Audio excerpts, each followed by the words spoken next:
권영철 선임 기자 어서 오십시오. 안녕하십니까.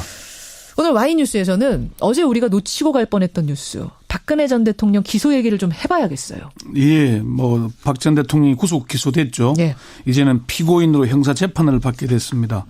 박 전 대통령에게 적용된 혐의는 공교롭게도 18가지입니다. 18가지. 예, 그래서 박 전 대통령의 혐의 왜 18가지가 됐을까 이렇게 주제를 정해봤습니다. 박 전 대통령의 혐의가 왜 18개나 됐을까? 네. 18개가 어떻게 해서 18개예요? 큰 줄기로는 직권남용 권리행사 방해와 강요가 11건이고 뇌물 수수가 1건, 제3자 뇌물 수수가 3건, 제3자 뇌물 요구가 1건이었고 공무상 비밀 누설 1건, 강요 미수 1건 등으로 18건입니다. 네. 이게 특검은 13건이었잖아요. 예, 예. 5건이 늘어났죠. 액수도 크게 늘었던데 뇌물 액수? 예, 뇌물 액수가 크게 늘었죠. 검찰은 박 전 대통령의 뇌물로 실제 수수한 금액은 368억, 약속 또는 요구한 금액을 포함하면 592억이라고 밝혔습니다. 그래요? 이게 이제 박 전 대통령이 이재용 삼성전자 부회장의 원활한 경영권 승계가 이루어지게 해달라는 부정한 청탁을 받고 정유라 씨 승마 관련 지원금 213억 원을 약속을 했잖아요. 예, 예. 그중에 77억을 받았고 또 미르재단과 K스포츠재단에 각각 125억과 79억, 204억이죠.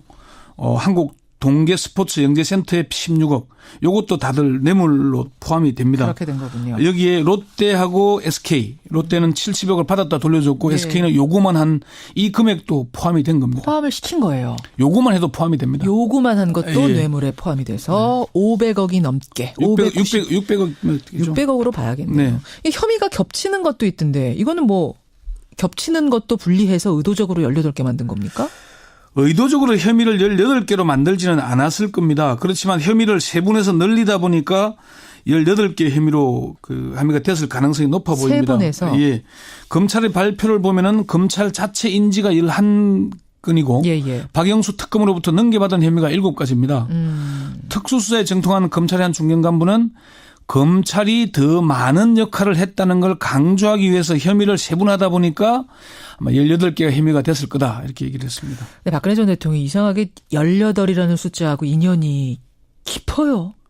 사실 좀 그렇습니다. 어제도 그 기자들이 검찰 관계자에게 박 전 대통령 혐의가 18개라고 보면 되냐 이렇게 물었더니 예. 공소장에 혐의 번호를 붙이지는 않는다. 근데 18개 범죄 사실이 공소장에 다 들어있다. 이렇게 답변을 했습니다. 그래요. 보도자료에는 18개 혐의가 다 적시가 되어 있고요. 예. 그러니까 박 전 대통령이 참 어째 숫자 18과 참 인연이 참 깊습니다. 깊어요. 박정희 전 대통령이 18년간 집권을 했고 예.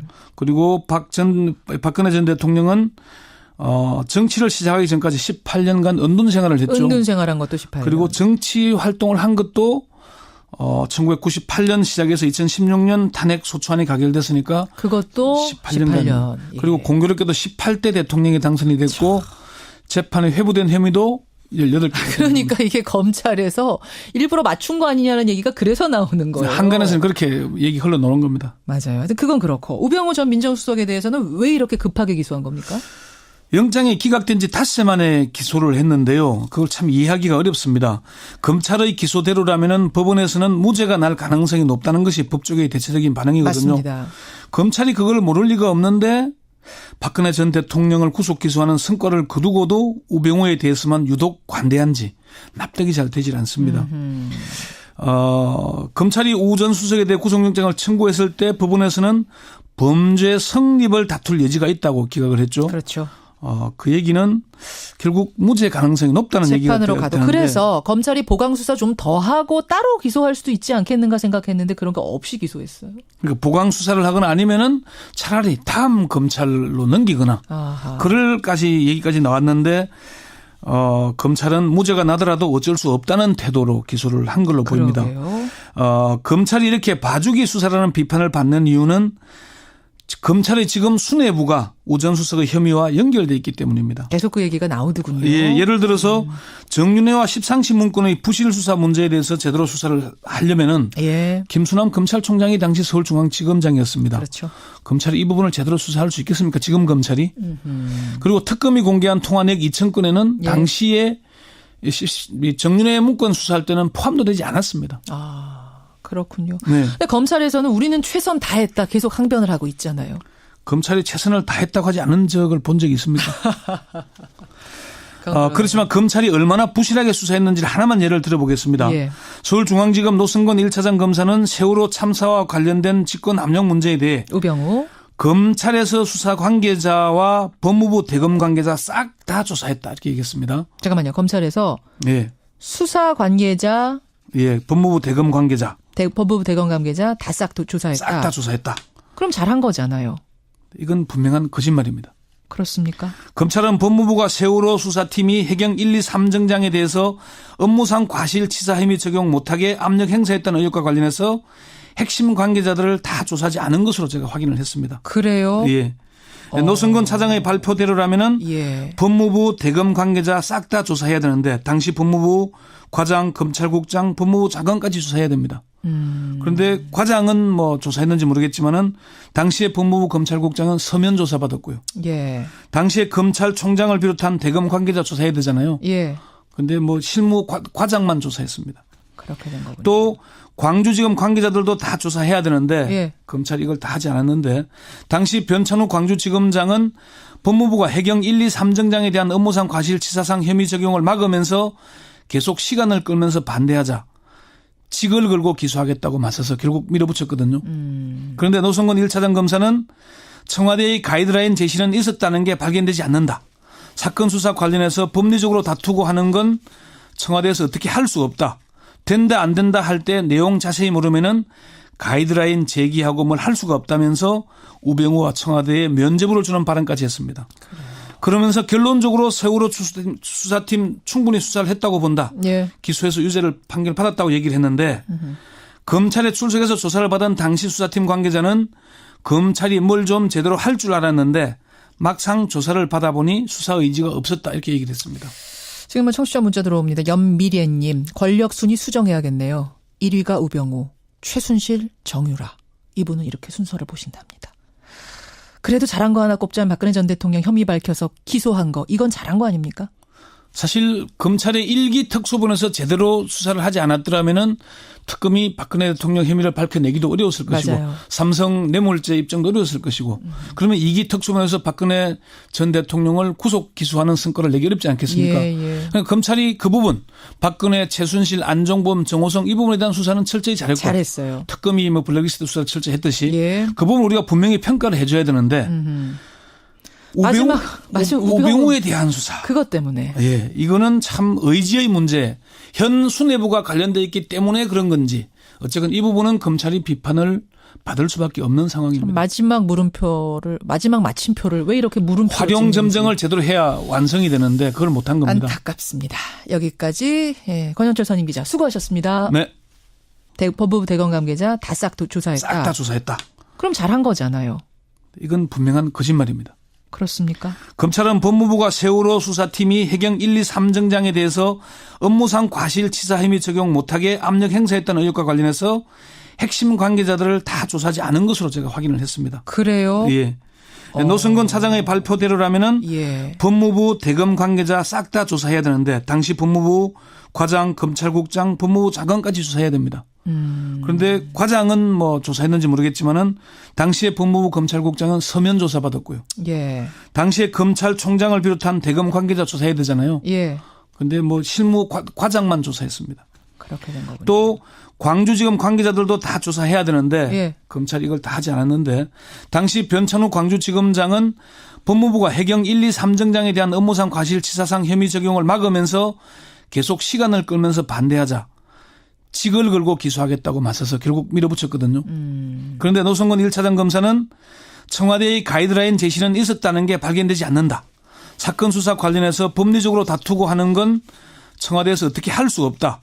된다 안 된다 할 때 내용 자세히 모르면은 가이드라인 제기하고 뭘 할 수가 없다면서 우병우와 청와대에 면죄부를 주는 발언 범죄 사실이 공소장에 다 들어있다. 이렇게 답변을 했습니다. 그래요. 보도자료에는 18개 혐의가 다 적시가 되어 있고요. 예. 박 전 대통령이 참 어째 숫자 18과 참 인연이 참 깊습니다. 깊어요. 박정희 전 대통령이 18년간 집권을 했고 그리고 박근혜 전 대통령은 정치를 시작하기 전까지 18년간 은둔 생활을 했죠. 은둔 생활한 것도 18년. 그리고 정치 활동을 한 것도 1998년 시작해서 2016년 탄핵 소추안이 가결됐으니까 그것도 18년. 그리고 공교롭게도 18대 대통령이 당선이 됐고 재판에 회부된 혐의도 18개. 그러니까 이게 검찰에서 일부러 맞춘 거 아니냐는 얘기가 그래서 나오는 거예요. 한간에서는 그렇게 얘기 흘러나오는 겁니다. 맞아요. 하여튼 그건 그렇고 우병우 전 민정수석에 대해서는 왜 이렇게 급하게 기소한 겁니까? 영장이 기각된 지 닷새 만에 기소를 했는데요. 그걸 참 이해하기가 어렵습니다. 검찰의 기소대로라면 법원에서는 무죄가 날 가능성이 높다는 것이 법조계의 대체적인 반응이거든요. 맞습니다. 검찰이 그걸 모를 리가 없는데 박근혜 전 대통령을 구속 기소하는 성과를 거두고도 우병우에 대해서만 유독 관대한지 납득이 잘 되질 않습니다. 검찰이 우 전 수석에 대해 구속영장을 청구했을 때 법원에서는 범죄 성립을 다툴 여지가 있다고 기각을 했죠. 그렇죠. 그 얘기는 결국 무죄 가능성이 높다는 얘기가 재판으로 가도. 되는데. 그래서 검찰이 보강 수사 좀 더 하고 따로 기소할 수도 있지 않겠는가 생각했는데 그런 거 없이 기소했어요. 그러니까 보강 수사를 하거나 아니면은 차라리 다음 검찰로 넘기거나 그럴까지 얘기까지 나왔는데 검찰은 무죄가 나더라도 어쩔 수 없다는 태도로 기소를 한 걸로 보입니다. 검찰이 이렇게 봐주기 수사라는 비판을 받는 이유는 검찰의 지금 수뇌부가 우 전 수석의 혐의와 연결돼 있기 때문입니다. 계속 그 얘기가 나오더군요. 예, 예를 들어서 정윤회와 십상시 문건의 부실 수사 문제에 대해서 제대로 수사를 하려면은 김수남 검찰총장이 당시 서울중앙지검장이었습니다. 그렇죠. 검찰이 이 부분을 제대로 수사할 수 있겠습니까? 지금 검찰이. 그리고 특검이 공개한 통화내역 2,000건에는 당시에 정윤회 문건 수사할 때는 포함도 되지 않았습니다. 그렇군요. 네. 근데 검찰에서는 우리는 최선 다했다 계속 항변을 하고 있잖아요. 검찰이 최선을 다했다고 하지 않은 적을 본 적이 있습니까? 그렇지만 검찰이 얼마나 부실하게 수사했는지를 하나만 예를 들어보겠습니다. 서울중앙지검 노승건 1차장 검사는 세월호 참사와 관련된 직권남용 문제에 대해 우병우 검찰에서 수사 관계자와 법무부 대검 관계자 싹 다 조사했다 이렇게 얘기했습니다. 잠깐만요. 검찰에서 수사 관계자 법무부 대검 관계자. 권영철 선임 기자 어서 오십시오. 안녕하십니까. 오늘 와이뉴스에서는 어제 우리가 놓치고 갈 뻔했던 뉴스 박근혜 전 대통령 기소 얘기를 좀 해봐야겠어요. 박 전 대통령이 구속 기소됐죠. 이제는 피고인으로 형사 재판을 받게 됐습니다. 박 전 대통령에게 적용된 혐의는 공교롭게도 18가지입니다. 18가지? 그래서 박 전 대통령의 혐의 왜 18가지가 됐을까 이렇게 주제를 정해봤습니다. 박 전 대통령의 혐의가 왜 18개나 됐을까? 18개가 어떻게 해서 18개예요? 큰 줄기로는 직권남용 권리행사 방해와 강요가 11건이고 뇌물 수수가 1건, 제3자 뇌물 수수가 3건, 제3자 뇌물 요구가 1건이었고 공무상 비밀 누설 1건, 강요 미수 1건 등으로 18건입니다. 이게 특검은 13건이었잖아요. 5건이 늘어났죠. 액수도 크게 늘었던데 뇌물 액수? 뇌물 액수가 크게 늘었죠. 검찰은 박 전 대통령의 뇌물로 실제 수수한 금액은 368억, 약속 또는 요구한 금액을 포함하면 592억이라고 밝혔습니다. 그래요? 이게 이제 박 전 대통령이 이재용 삼성전자 부회장의 원활한 경영권 승계가 이루어지게 해달라는 부정한 청탁을 받고 정유라 씨 성마 관련 지원금 213억 원을 약속을 했잖아요. 그중에 77억을 받았고 또 미르재단과 K스포츠재단에 각각 125억과 79억, 204억이죠. 한국 동계 스포츠 영재센터에 16억. 요것도 다들 뇌물로 포함이 됩니다. 그렇게 된 거군요. 여기에 롯데하고 SK. 롯데는 70억을 받았다 돌려줬고 SK는 요구만 한 이 금액도 포함이 된 겁니다. 포함을 시킨 거예요. 요구만 해도 포함이 됩니다. 요구만 한 것도 뇌물에 포함이 돼서 500억이 넘게. 600억으로 봐야겠네요. 이 혐의가 겹치는 것도 있던데 이거는 뭐 겹치는 것도 분리해서 의도적으로 18개 만든 겁니까? 의도적으로 혐의를 18개로 만들지는 않았을 겁니다. 그렇지만 혐의를 세분해서 늘리다 보니까 18개 혐의로 혐의가 됐을 가능성이 높아 보입니다. 세분해서? 검찰의 발표를 보면은 검찰 자체 인지가 11건이고 박영수 특검으로부터 넘겨받은 혐의가 7가지입니다. 특수수사에 정통한 검찰의 한 중견 간부는 검찰이 더 많은 역할을 했다는 걸 강조하기 위해서 혐의를 세분하다 보니까 아마 18개가 혐의가 됐을 거다 이렇게 얘기를 했습니다. 박근혜 전 대통령이 이상하게 18이라는 숫자하고 인연이 깊어요.